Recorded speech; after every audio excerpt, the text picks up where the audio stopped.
so ba samu ba son zuciya a hanyar ta na kwana da zulumi.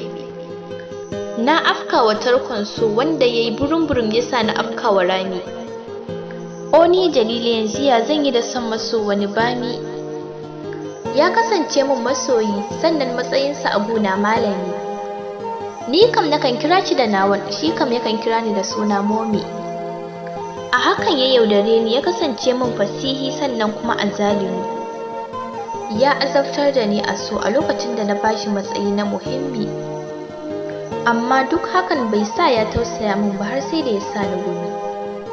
Ganin katin aurensa ne ya sa na tsaida karatuna domin shi kaɗai nake da kwanjira da tsuni. Wata rana ina zaune a gida sai ƙawata ta shigo take sanar mu idan kun biyo ni ku ji yadda zani.